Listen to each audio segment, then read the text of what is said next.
Wij zijn hier vooral nu om een leuk potje voetbal te spelen hier op dit Toussani-toernooi. En natuurlijk hier ook om te winnen. In de maaivakantie sammelen Ben uit de omjouwing harren op het veld van VV Dokkum om te gerren te voetballen en te strijden voor de haatprijs. We doen het FC Straat voor de JO13 en de JO15 categorie. En dat is een initiatief van Toussani, een bekende straatvoetballer. En wij doen dat direct in de gemeente, bij VV Dokkum. Het is een hartstikke mooi toernooi. Het is heel laagdrempelig eigenlijk. We spelen 3 kwartier lang en iedereen speelt wel vlot achter elkaar.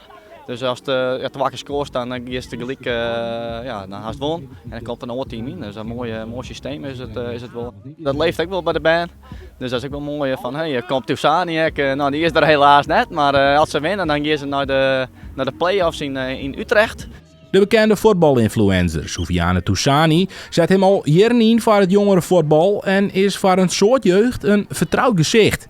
Hij maakt filmpjes zodat kinderen graag naar buiten komen te voetballen. Hoe hij kinderen leert voetballen en allemaal mooie toernooitjes geeft. We gaan een hele mooie opkomst. De band vindt het heel mooi. Ze kennen even lekker naar buiten en voetballen in een omgeving voor sommigen. Het leeft wel, ja. Hoe staan jullie ervoor?